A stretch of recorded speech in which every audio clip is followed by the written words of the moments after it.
জান বেঁচে থাকতে স্বপ্ন দেখতাম তোমার আমার বিয়ে হবে, আমাদের ছোট্ট একটা বাবু হবে। ওই বাবুটাকে তুমি মানুষ করবে, আর আমি শুধু তোমাকে ভালোবাসবো। স্বপ্নটা হয়তো একটু বেশি হয়ে গিয়েছিল, তাই বিধাতা পূরণ করেনি। একটা দীর্ঘশ্বাস ছাড়লে বা আমার একটা বলেছ না যা এত কিছু, সেদিন কেন তোমার এই পবিত্র ভালোবাসা আমার চোখে পড়েনি? বড় আফসোস হয় আমার। বলতে বলতে সে দুহাত দিয়ে জড়িয়ে নিল ইভাকে। ইভা বলল, তবে এখন আমার আর কোনো দুঃখ নেই। বেঁচে থাকলে তো তোমার ভালোবাসা পেতাম না, মরার পরেই তো তোমার ভালোবাসা পেয়েছি। এটা আমার যেন পরম পাওয়া। আর কি চাওয়ার আছে আমার? তোমার একটুখানি ভালোবাসে আমি পাগল হয়ে যাই। অনেক রাত হয়েছে, ঘুমাও শিয়া। তুমি আমার মাথায় হাত বুলিয়ে দাও, আমি তোমাকে জড়িয়ে ধরে ঘুমাবো। ঠিক আছে, আমি হাত বুলিয়ে দিচ্ছি। বলতে বলতেই ইভা শিহাবের মাথায় হাত বুলাতে লাগলো। হাতে যেন তার জাদু আছে। একটু পরে ঘুমিয়ে পড়ল শিহাব। শিহাব পাত্রী দেখতে গেল বাবার সাথে। পাত্রী বাবা মার সাথে তার সামনে রুমে বসে কথা বলছিল। একটু পর পাত্রীকে সাজিয়ে আনা হলো। ঘুমটা পড়া ছিল তাই পাত্রের মুখ দেখা যাচ্ছিল না। পাত্রের মুখ দেখার ইচ্ছে নেই শিহাবের। এই মুহূর্তে তার ইভার কথা মনে পড়ছে শুধু। তার চেহারায় ভেসে উঠেছে চোখের সামনে। শিহাবের বাবা বলল, মামুনি, ঘুমটাটা একটু সরাও তো মা। পাত্রের পাশে দাঁড়িয়ে থাকা কয়েকটা মেয়ে তার ঘুমটা সরালো। বিড়ির এক লজ্জাপতি মুখ। চমকে উঠল শিহাব। একদৃষ্টিতে তাকিয়ে থাকল সে পাত্রের মুখের দিকে। এ তার অপরিচিত কেউ নয়, বহুদিনের পরিচিত মুখ এটি, যাকে সে হৃদয়ে ঠাঁই দিয়েছে, যাকে ছাড়া তার জীবন বৃথা। অজান্তে মুখ ফুসকে বেড়ে গেল শিহাবের। ইভা? পাত্রের বাবা বললি, ইভা? কি ইভা? ওর নাম মারিয়া। সে বলল, মারিয়া হতে পারে না ইভা। এবার পাত্রী মুখ খুলল। হ্যালো মিস্টার, আমি মারিয়া। আমি কোন ইভা না, এই নামে কাউকে চিনিও না। পাত্রী বাবাও এবার মেয়েকে শিহাবের সাথে বিয়ে দিতে নারাজ। শিহাবে নিশ্চয়ই ইভা নামে কোনো মেয়ের সাথে সম্পর্ক আছে, তাই তারা সরাসরি মেয়ের বিয়ে দিতে পারবে না বলে না করে দিল। বাসে ফিরে শিহাব চিন্তিত হয়ে পড়ল। মারিয়া বলছে সে ইভা না, তাহলে এবার চেহারা সে পেল কি করে? তাহলে কি যমজ বোন ওরা? কিন্তু যমজ হলে মারিয়া তো এবারের বাসায় থাকার কথা, আর তাতে বাবা মতো ভিন্ন। ব্যাপারটা নিয়ে রাতে ইভার সাথে আলোচনা করতে বসলে শিহাব। আলোচনা করে যা জানতে পারলো তা একই রকম। ইভার একটা যমজ বোন ছিল, নাম শিখা। ছোটবেলায় হারিয়ে যায় সে মেলা দেখতে গিয়ে, তারপর থেকে আর খুঁজে পাওয়া যায়নি।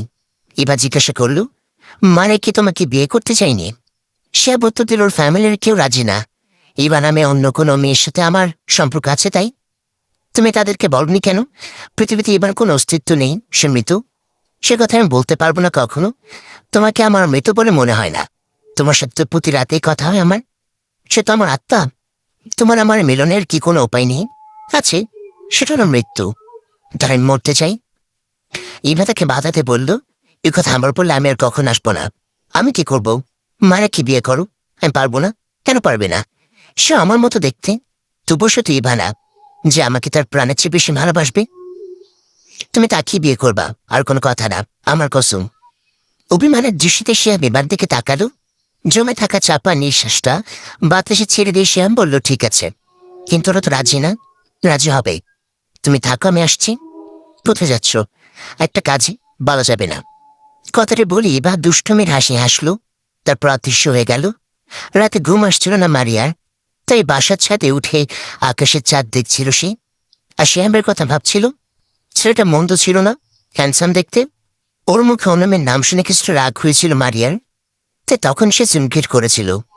কিন্তু ইভা তো তার কোনো বান্ধবীর নামও হতে পারত। কিছু না যেন অপমান করাটা মোটে উচিত হয়নি। আর শিহাব তাকে দেখি ইভা বলল, কেন? ইভাটাকে? মারিয়া। মেয়েরই কণ্ঠে কারোর মুখে তার নাম শুনে চমকে উঠল মারিয়া। পেছনে ফিরে দেখলো একটি মেয়ে দাঁড়িয়ে আছে, দেখতে হুবহু তারই মতো। কে? কে তুমি? দ্বিত কণ্ঠে জিজ্ঞাসা করলো মারিয়া। আমি ইভা। ইভা? তোমার বোন ইভা? বোন? আমার তো কোনো বোন নেই। ছিল মারিয়া, আমি আর তুমি যমজ বোন ছিলাম। ছোটবেলায় মেলা দেখতে গিয়ে হারিয়ে গিয়েছিলে তুমি। কি বলছো এসব? ঠিকই বলছি মারিয়া, তোমার আসল নাম শিখা। শিখা? তুমি তোমার বর্তমান বাবা মার কাছে জিজ্ঞাসা করলে সব জানতে পারবে। আচ্ছা মানলাম, কিন্তু তুমি এখানে এলে কিভাবে? আমার পক্ষে এটা অসম্ভব না। আমি মানুষ না, আমি অশরীরী। হোয়াট? অশরীরী? চমকে উঠল মারিয়া। হ্যাঁ, আমি মারা গেছি। আত্মার কথা বলতেছি। এটা কিভাবে সম্ভব? সম্ভব, কারণ আমি অতৃপ্ত হৃদয় নিয়ে আত্মহত্যা করেছিলাম, তাই একটু তৃপ্তি পেতে ফিরে এসেছি। আমি শিয়াবকে ভালোবাসতাম, তাকে না পেয়ে আত্মহত্যা করেছিলাম, সবকিছু খুলে বলল ইভা। তারপর বলল, এখন শিহাব তার ভুল বুঝতে পেরেছে, কিন্তু এখন একটা আত্মাকে ভালোবেসে কি হবে? আমি তো মৃত। তুমি প্লিজ শিহাবকে বিয়ে করো। তোমার মৃত বোনটির কথা রাখো প্লিজ। আচ্ছা, আমি শিহাবকে বিয়ে করব। আচ্ছা ঠিক আছে, আসি বোন। চোখ বড় জল নিয়ে ইভা হঠাৎ অদৃশ্য হয়ে গেল। মায়ের কাছে সবকিছু স্বপ্ন মনে হলো এতক্ষণ যা ঘটেছে। সে নিচে নেমে তার বাবা মাকে জিজ্ঞাসা করলো সবকিছু। তারপর মারিয়া জানতে পারলো সবকিছু। এরা তার আসল বাবা মা না। ছোটবেলায় এরা তাকে কুড়িয়ে পেয়েছিল অজ্ঞান অবস্থায়। জ্ঞান ফিরে পাওয়ার পর সে কিছুই মনে করতে পারছিল না। তখন তারা তাকে নতুন নাম দেয় মারিয়া। আর নিজেদের যেহেতু কোনো সন্তান ছিল না, তারা নিজেদের সন্তানের মতো লালন পালন করে থাকে। কিন্তু মারিয়া এত কিছু জানলো কিভাবে? জিজ্ঞাসা করতেই মারিয়া সবকিছু খুঁজে বলল তার বাবা মাকে। শুনে তো এর অবাক। একটা অশরীরে এসে এতদিন না জানা রহস্যটার সমাধান করে দিল। কিন্তু এটা জেনে কষ্ট হলো যে এবার বেঁচে নেই। তারা সিদ্ধান্ত নিল শিহাবের সাথেই মারিয়ার বিয়ে হবে। দুই পরিবার আলোচনা করে অবশেষে ভুল বোঝাবুঝিটা অবসান করলো। তারা সিদ্ধান্ত নিল বিয়েটা তাড়াতাড়ি দেবে। বিয়ে দেরি করা যাবে না। এই বিয়েতে মারিয়া খুব খুশি, কিন্তু শিহাব খুশি কিনা তা তার মুখ দেখে বোঝা গেল না। বেচারা সারাদিন মন খারাপ করে থাকে, কি যেন ভাবে। হয়তো এবার কথাই ভাবে। ডিনার সেরে শিহাব তার রুমে প্রবেশ করলো। দেখলো এবার আগে থেকে আছে। জানলা দিয়ে এসে এক দৃশ্যতে বাইরে থেকে তাকিয়ে আছে উদাসীন হয়ে। গায়ে হাত দিয়ে কি যেন চিন্তা করছিল সে। বড় মায়া হলো শিহাবের। শিহাব নরম কণ্ঠে ডাক দিল, এভা। দু চোখ মুছে ঘুরে তাকাল ইভা। এতক্ষণ সে কান্না করছে। সে বুঝতে পারলো এবার সেটা লুকাতে গিয়েও লুকাতে পারল না। এতক্ষণ কান্না করছিলে? কই না তো, তোমার চোখের কোণে এখনো জল জমে আছে। ইভা আবারও চোখ মুছে বলল, কই, ও কিছু না। আমার কাছে লুকাতে চাইছো? ইভা এবার দৌড়ে গিয়ে জড়িয়ে ধরল শিহাবকে। কাঁদতে কাঁদতে বলল, শিহাব, খুব ভালোবাসি তোমাকে। ভালোবাসো? তো নিজের ভালোবাসাকে আরেকজনের হাতে তুলে দিতে চাইছো কেন? কি করবো, আমি তো অশরীরী। তোমার আমার মিল তো হবে না পৃথিবীতে। মরার পর তো মিল হবে। আমাকে তো মরতেও দিচ্ছ না তুমি। চুপ। ওর কথা আবার বললে আমি কিন্তু এখনই চলে যাব। আচ্ছা, বলবো না। এবার শিহাবকে বেড়ে শুয়ে দিয়ে নিজে তার বুকে শুইল। শিহাবের মুখে হাত বোলাতে বোলাতে বলল, এই বুকটাতে কয়েকদিন পর মারিয়া থাকবে। তোমাকে আদর করবে, ভালোবাসবে। আমার কথা মনে পড়বে শিহাব। অনন্তকাল তুমি হৃদয়ে বেঁচে থাকবে। এবার একটা কথা বলবো। মারিয়ার দেহে যদি তোমার আত্মা থাকে তাহলে তো সব সমস্যার সমাধান। তুমি আর আমি পৃথিবীতে সুখে দিন কাটাতে পারবো। এটা অন্যায় শিহাব। নিজের বোনের প্রতি এত বড় অন্যায় আমি করতে পারবো না। সে ভালোবাসতে পারে, যে ত্যাগ করতে পারে। আমি এতটা স্বার্থপর হতে পারি না শিহাব। আমি বরং দূর থেকেই তোমাদের সুখের দিনগুলো দেখব। কথা শেষ না হতে ইভা কি যেন যন্ত্রণায় চিৎকার করে উঠল। চলে ইমা, জিজ্ঞাসা করল শিহাব। শিহাব, শিহাব রে, আমার বুঝি খুব বিপদ। তো ব্ল্যাক ম্যাজিক করে আমার আত্মাকে ডাকছে। এ নিশ্চয়ই সাদিয়ার কাজ। বলতে বলতে ইভা অদৃশ্য হয়ে গেল। বুক বড় ঘৃণা নিয়ে শিহাব উচ্চারণ করল একটা নাম, সাদিয়া। সে এখন কি করবে কিছুই বুঝতে পারল না। এই মুহূর্তে কিছুই করা যাবে না। যা করার শহরে গিয়ে করতে হবে। চিন্তা করতে করতে সারা রাত ঘুমাতে পারল না সে। পরদিন সে মারিয়াকে নিয়ে শহরে গেল। আর কখনোই এখানে আসবে না বলে চলে গিয়েছিল, আবার আসতে হলো। নিয়তি কাকে যে কোন দিকে টানে বলা মুশকিল। সে মারিয়াকে নিয়ে ইভাদের বাসায় গেল। তারপর ডাক দিল, আঙ্কেল আন্টি। এবার বাবা মা বের হলো। প্রথমে তাদের চোখ পড়ল মারিয়ার ওপর। চমকে উঠল তারা মারিয়াকে দেখে। দৌড়ে গিয়ে চুড়ে ধরল তারা মারিয়াকে। তারপর কাঁদতে কাঁদতে বলল, ইভা মা আমার। আন্টিও ইভা না? আপনাদের হারিয়ে যাওয়া মেয়ে শিখা। শিখা? আমাদের হারিয়ে যাওয়া মেয়ে শিখা? দুজন অবাক হয়ে মারিয়ার গালে হাত বোলাতে লাগলেন। শিখা তার বাবা মাকে চিনতে পারেনি ঠিক, তবুও রক্তের টান বড়টা। জড়িয়ে ধরল শিখা তার বাবা মাকে। অজান্তে চোখ বেয়ে তার অশ্রু নেমে এলো। সে তাকিয়ে তাকিয়ে দেখলেই পুনর্মিলন। আর সময় নিয়ে হাতে ইভার আত্মাকে বাঁচাতে হবে। সে ভাবতে লাগলো কাছাকাছি কোনো তান্ত্রিককে সাদিয়া হাত করতে পারে। কয়েকজন তান্ত্রিকের লিস্ট করল সে। প্রথম তিনজনের সাথে সাদিয়া যোগাযোগ করেনি। খোঁজ নিয়ে জানা গেল চতুর্থ তান্ত্রিকের আস্থানায় গেল শিহাব এবং মারিয়া। চুপি চুপি দেয়াল টপকে টুকলো তারা। দেখলো তান্ত্রিক মশাইয়ের সামনে বৃত্তাকার অনেকগুলো মোমবাতি জ্বলছে। তান্ত্রিক মশাই কি যেন ধ্যান করতেছে। তার একটু দূরে বসে শয়তানি হাসি হাসছে সাদিয়া। শক্তি দিয়ে এই মুহূর্তে কাজ হবে না, যা করার কৌশলে করতে হবে। আসার সময় মারিয়া এবার মতো করে সেজেছিল, সাদা বাড়ি আর খোলা চুল। মারিয়া চোখ দুটো বড় বড় করে ধীরে ধীরে এগোতে লাগলো তান্ত্রিকের দিকে। মারিয়াকে দেখে তান্ত্রিক এবং সাদিয়া দুজনে একসাথে চমকে উঠল। তারা ভাবল এবার দুইটা হয়ে গেল, একটা বন্ধু আর একটা মুক্ত। তান্ত্রিকের দিকে যত এগোচ্ছে মারিয়া, তান্ত্রিক তত ভয় পাচ্ছে। তার জানা যত তন্ত্রমন্ত্র আছে সব পড়তে লাগলো আত্মা বশ করার জন্য, কিন্তু মারিয়া তো কোনো আত্মা না, সে মানুষ, তাই তান্ত্রিকের বিদ্যা কাজে আসলো না। এদিকে তান্ত্রিক মারিয়াকে বেশ বশ করতে ব্যস্ত, আর অন্যদিকে পেছন থেকে চুপি চুপি এলো শিহাব। সজোরে আঘাত করলো সে তান্ত্রিকের মাথায়। তান্ত্রিক জ্ঞান হারিয়ে লুটিয়ে পড়ল। শিহাব এবং মারিয়া দুজন মিলে তান্ত্রিককে দড়ি দিয়ে শক্ত করে বাঁধল। তারপর শিহাব সাদিয়ার মুখোমুখি দাঁড়ালো, হাস করে একটা চর বসালে সে সাদিয়ার গালে। বলল, আর কত নিচে নামবে তুমি? আমি তো তোমার জীবন থেকে সরে গেছি, তবে তুমি কেন এসব করছো? সাদিয়া বলল, তুমি আর রিবার কারণে আমি আমার বাবাকে হারিয়েছি, আমার স্বামীকে হারিয়েছি। ওর ওদের পাপের শাস্তি পেয়েছে। ইভা ভালো মানুষের ক্ষতি করে না, তোমাকেও মেরে ফেলত। শুধু আমি ভালোবাসতাম বলে এখনো বেঁচে আছো তুমি। শুধু আমি তোমাকে ভালোবাসতাম বলে তোমাকে ইভা বিপদ থেকে রক্ষা করেছিল সেদিন, অথচ এর জন্য তুমি তার প্রতি কৃতজ্ঞ না। ছি, এত নিচু মনের মেয়ে তুমি। এখন তোমাকে শুধু ঘৃণা করি আমি। শিহাবের শেষ কথাটা সাদিয়ার কানে কয়েকবার ঝঙ্কার তুলল। ভাবল, ঠিক করে এত বদলে গেল শিহাব। যে তাকে এত ভালোবাসত সে আজ তাকে ঘৃণা করে। করবি তো, ভালোবাসার মতো কি করছে সাদিয়া? অর্থের মোহে পড়ে এসে শিহাবকে ধোকা দিয়েছিল, এইটাই তার পাওনা ছিল। নিচু হয়ে থাকলো সাদিয়া। ওইদিকে তান্ত্রিকের জ্ঞান ফিরল। সাদিয়া তান্ত্রিককে বলল, তান্ত্রিক মশাই, এবার আপনাকে বশমুক্ত করে দেন, আমি আর চাই না এই রেশারেশি। শিহাব তান্ত্রিকের বাঁধন খুলে দিল। তারপর তিনি এবার আত্মাকে বশমুক্তি করলেন। মুগ্ধ এবা এক দৃষ্টিতে তাকিয়ে থাকলো শিহাবের দিকে। খুব ইচ্ছে করছিল তার শিহাবকে একবার জড়িয়ে ধরতে। পাশে মারিয়াকে দেখে আর জড়িয়ে ধরল না। কয়েকদিন পর ওর সাথেই তো শিহাবের বিয়ে হতে যাচ্ছে। শিহাব মারিয়াকে দেখে সাদিয়াকে বলল, সাদিয়া ও মারিয়া, এবার যমজ বোন, কয়েকদিন পর ওর সাথে আমার বিয়ে হবে। বোবার মতো তাকিয়ে থাকলো সাদিয়া শিহাবের দিকে, কিছু বলতে পারল না। শিহাব মারিয়াকে নিয়ে চলে যেতে লাগলো তাদের পাশাপাশি হাঁটছে অশরীরী ইভা। কিছু দূর গিয়ে ঘুরে তাকালো শিহাব। সাদিয়া তখনও মূর্খের মতো দাঁড়িয়ে আছে, চোখ দিয়ে তার অশ্রু ঝরছে। গভীর রাত ইভা বসে আছে জানলার পাশে, দৃষ্টি তার জানলার বাইরে, আর শিহাব বেডে শুয়ে আছে। সে ডাক দিল, ইভা, দূরে কেন? দৃষ্টি ফিরে ইভা তাকালো সরাসরি শিহাবের বুকের দিকে। চোখ দুটো তার অশ্রু সিক্ত। কিছুক্ষণ তাকিয়ে থাকলো সে, তারপর একটা দীর্ঘশ্বাস ফেলে বলল, দূরে তো থাকার কথা আমার, কাছে এসে কি করব? ওই বুক তো মারিয়ার সম্পদ, আমি তো অশরীরী, আর অশরীরীতে তো কোনো সম্পদ থাকে না। বড় করুণ শোনাল ইভার কথাগুলো। সে বিছানা থেকে নেমে এভাকে কাছ টেনে নিল, তারপর বুকের সাথে চেপে ধরে শুয়ে পড়ল। এবাও সব অভিমান ভুলে শক্ত করে জড়িয়ে তুলল শিহাবকে। তারপর ডুকরে কেঁদে উঠল। অনেকক্ষণ কান্না করলেও সে শিহাবকে জড়িয়ে ধরে। তারপর ফোপাতে ফোপাতে বলল, মানুষের জীবনটা বড় অদ্ভুত, তাই না শিহাব? সত্যিকারের ভালোবাসাগুলো আড়াল থেকে যায় কেন? কেন মানুষ সত্যিকারের ভালোবাসা দেখতে পায় না? আমার বড় আফসোস হয় জান, বেঁচে থাকতে তোমায় কেন পেলাম না? জানে বা অশরীরী হয়ে তোমায় ভালোবাসা পেতে হলো। এবার কান্নার বেগ বেড়ে গেল।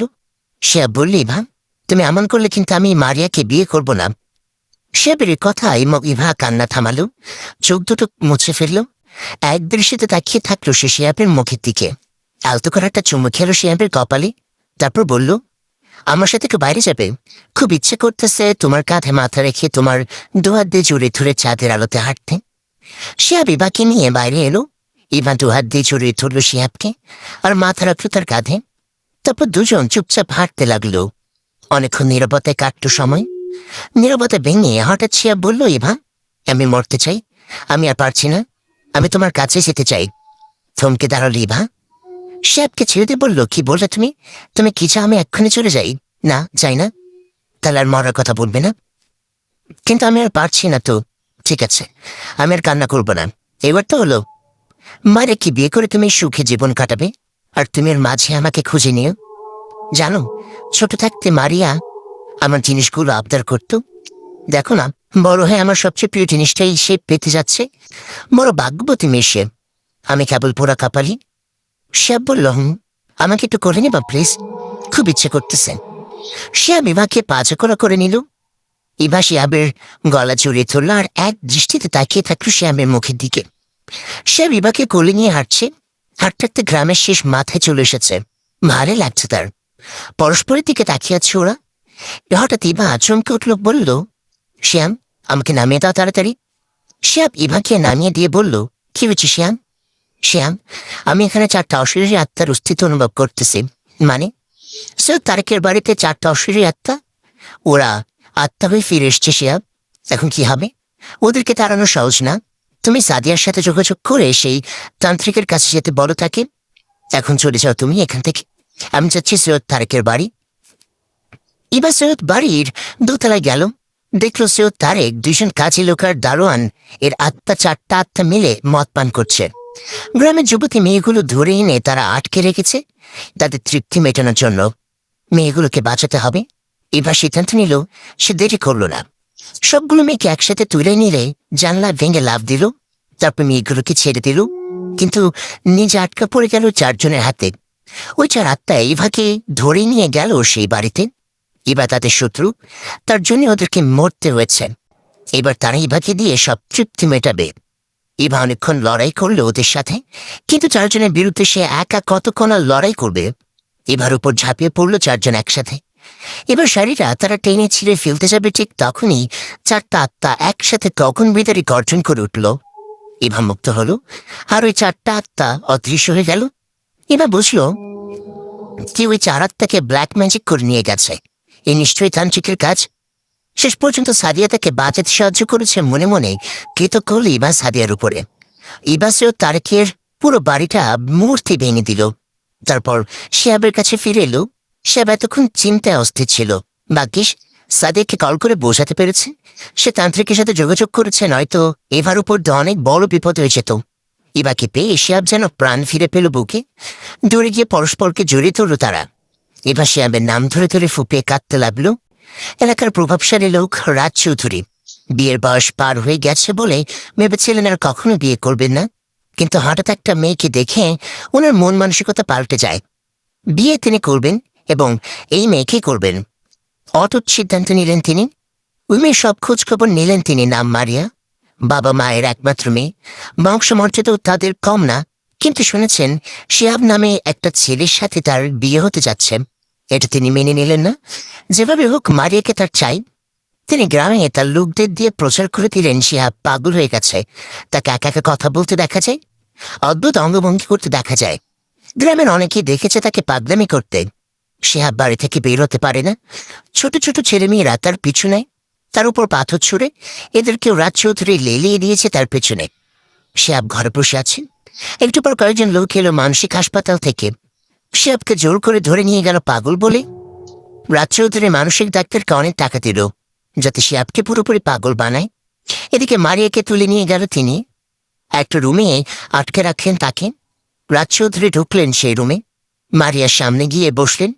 মারিয়া মুখ ফিরে নিল ঘৃণায়। রাজ চৌধুরী পরোয়া না করে বললেন, Maria, I want to marry you. Maria বলল, আঙুর ফল টক মনে করে আমার জীবন থেকে সরে যান। দেখ মারিয়া, আমি তোমাকে কখনোই কষ্টে রাখবো না। আমাকে বিয়ে করলে তুমি সুখে থাকবে।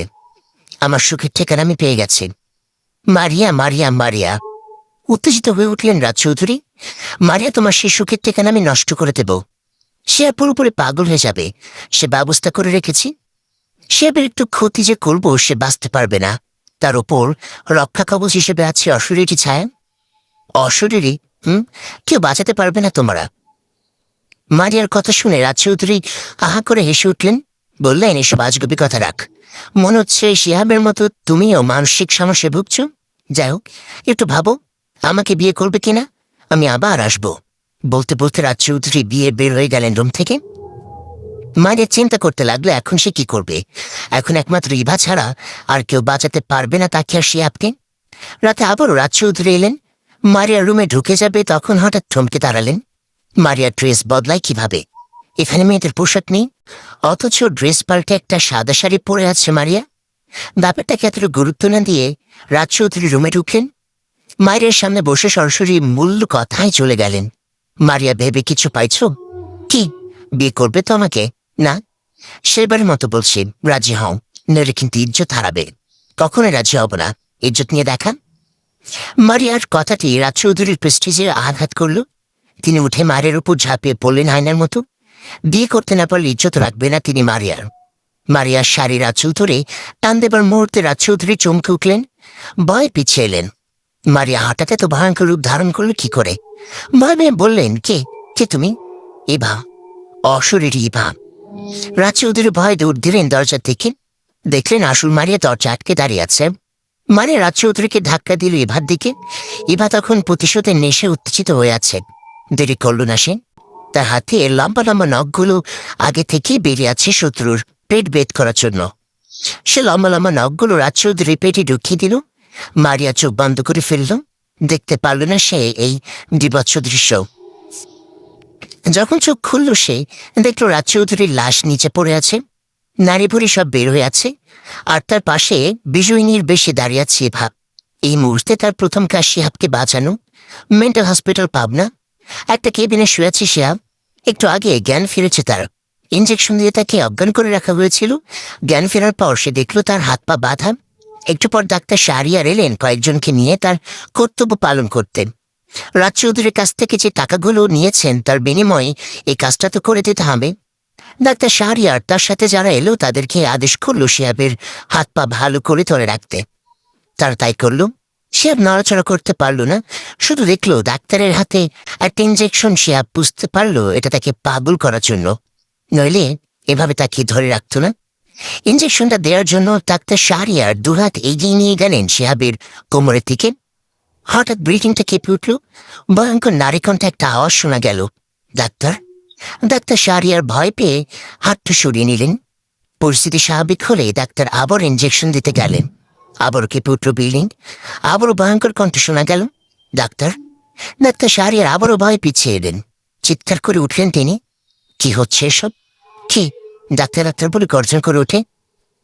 ডাক্তারের সঙ্গীরা শিহাবকে ছেড়ে দিয়ে বলল, কিছুই তো বুঝতে পারছি না স্যার। হঠাৎ কেবিনের আলো নিভে গেল। দরজা আপনা আপনি বন্ধ হয়ে গেল। কেবিনের ভেতর বয়ে চলেছে দমকা খাওয়া। একটা আলো ঝিলিক ঘূর্ণি পাকের মতো ঘুরতে লাগলো ডাক্তার শাহরিয়ারের চারপাশে। সে আলো ঝিলিকের ভেতর ধীরে ধীরে উদয় হল একটা মেয়ে। পরনে তার সাদা শাড়ি, চুলগুলো উঠতেছে বাতাসে। দেখে শিহাবের মুখে হঠাৎ হাসি ফুটে উঠল। অস্ফুট শব্দে একটা শব্দ করল সে, ইভা। ডাক্তারের সঙ্গীরা ভয় কাঁপতে লাগলো। ইভা তাদের সবাইকে এসে এক এক করে হত্যা করল। এবার ডাক্তারের পালা। ইভা তার সামনে এসে দাঁড়ালো। ডাক্তার পিছিয়ে এলো। ইভা তার ভয়ঙ্কর রূপ নিয়ে গর্জন করে উঠল একটা। তারপর ডাক্তারের প্রতিটা অঙ্গ প্রত্যঙ্গ শরীর থেকে আলাদা করে ফেলল। ঘুষের টাকা কোথায় হজম হয়, কিভাবে হজম হয়, আজ ডাক্তারের পেট ছিঁড়ে দেখবে সে। ইভা ডাক্তারের পেট ছিঁড়ে ভিতর থেকে সব বের করে ফেলল। একটু পর কেবিনটা কয়েকটা লাশের স্তূপে পরিণত হলো। শিহাবের রুমে ইভা শুয়ে আছে শিহাবের বুকে। অনেকক্ষণ নীরবতায় কাটল সময়। হঠাৎ নীরবতা ভেঙে ইভা বলল, শিহাব, আমি চলে গেলে মনে পড়বে তো আমাকে? চলে যাবে কেন? চলে তো যেতেই হবে। তুমি চলে গেলে আমি থাকবো কি করে? মারিয়া তো আছে। 2 দিন পর তোমার আর মারিয়ার বিয়ে। সুখে থাকবে তোমরা। তুমি কি সারা জীবন থাকবে না? না শিহাব, চলে তো যেতেই হবে। আমি তো তোমার ভালোবাসা না পেয়ে অতৃপ্ত হৃদয় নিয়ে মরে গেছি, তাই তৃপ্তি ফিরে পেতে এসেছি। এখন তো তোমার ভালোবাসা পেয়েছি, আমার হৃদয়টা তো তৃপ্তি পেয়েছে। এখন তো আর থাকা যাবে না। তবে তোমাকে ছেড়ে যেতে খুব কষ্ট হবে। ভালোবাসতে তোমায়। এবার চোখ বেয়ে জাল গড়িয়ে পড়ল। সে বিবাকে শক্ত করে জড়িয়ে ধরে বলল, তুমি চলে গেলে আমিও বেশি দিন বাঁচতে পারবো না ইভা। ও কথা বলো না শিহাব। মৃত্যুর যন্ত্রণা কত আমি জানি। আমি চাই না এত তাড়াতাড়ি তুমি সেই যন্ত্রণা পাও। আমি চাই তুমি অনেক বছর বেঁচে থাকো, মারেকে নিয়ে সুখে সংসার করো। যে জীবনে তুমি থাকবে না সেই জীবন, সেই সুখ আমি কল্পনা করতে পারি না। আমি তো মৃত শিহাব, আত্মহয় আর কতদিন থাকবো? সময় তো ফুরে গেছে আমার। আমার কি কষ্ট হয় না তোমাকে ছেড়ে যেতে? ফুপে উঠল ইভা। শিহাবের চোখ বেয়েও জল গড়িয়ে পড়ল। দুজনকে শক্ত করে জড়িয়ে ধরে সারাটা রাত কেটে পার করে দিল। সাদিয়া রুমে একা বসে আছে। জানলা দিয়ে বাইরে তাকিয়ে আছে সে। বাইরের প্রকৃতি তার চোখ লাগছে না। সে ভাবছে অন্য কথা, আর শিহাবের বিয়ে। অথচ চাইলেই সে শিহাবের বউ হতে পারত। ফেলা আসা মুহূর্তগুলো সাদিয়ার চোখের সামনে ভেসে উঠল। কত পাগল ছিল শিহাব তার জন্য। একদিন তাকে দেখতে না পেলে শিহাব পাগল হয়ে যেত যেন। সে শিহাব আজ মারিয়াকে আপন করে নেবে। সাদিয়ার চোখ দুটো অশ্রুতে ভরে গেল। একটু পরপর চোখ বেয়ে টুপটুপ করে অশ্রু ঝরতে লাগলো তার। মিথ্যে মিথ্যে হলেও তো সে শিহাবকে ভালোবেসেছিল। এখন বুঝতেছে সে তার জীবনের সবচেয়ে বড় ভুলটা কোথায়। অর্থের মোহ তাকে অন্ধ করে দিয়েছিল। অথচ প্রকৃত সুখ দিতে পারে না, হারে হারে টের পাচ্ছে সাদিয়া। আগের দিন সে ফোন করেছিল সাদিয়াকে বিয়েতে যাওয়ার জন্য। সাদিয়া হ্যাঁ বা না কিছু বলেনি। ফোনে সে আবের কণ্ঠ শুনে নীরবে শুধু খেতেছিল। এই কণ্ঠটা তাকে কতবার যে ভালোবাসি কথাটা বলেছিল, সে একই কণ্ঠ তাকে বিয়ে দাওয়াত দিল। ভাবতে অবাক লাগে জীবন কিভাবে পাল্টে যায়। একটি ভুল, হ্যাঁ শুধুমাত্র একটি ভুলই সাদিয়ার জীবনটাকে আজ তছনছ করে দিয়েছে। না পেয়েছে সুখ, না পেয়েছে ভালোবাসা। আসসালামু আলাইকুম গাইস, কেমন আছেন সবাই? আশা করি সকলে খুবই ভালো আছেন। তো পরবর্তী কেমন লাগবে সেটি অবশ্যই কমেন্ট করে জানাবেন। আর পরবর্তী পর্ব পেতে হলে অবশ্যই বেশি বেশি করে লাইক এবং কমেন্ট করতে হবে, কারণ আপনাদের প্রতিটি লাইক এবং কমেন্ট আমাকে পরবর্তী ভিডিও বানাতে উৎসাহিত করে। আর প্রিয় ভালোবাসার মানুষেরা, আপনারা চাইলেই কিন্তু গল্পটি শেয়ার করে আপনার কিছু প্রিয় মানুষকে শোনার সুযোগ করে দিতে পারেন। তো আজকের মতো এ পর্যন্তই। ভালো থাকবেন, সুস্থ থাকবেন। আল্লাহ হাফেজ গাইস।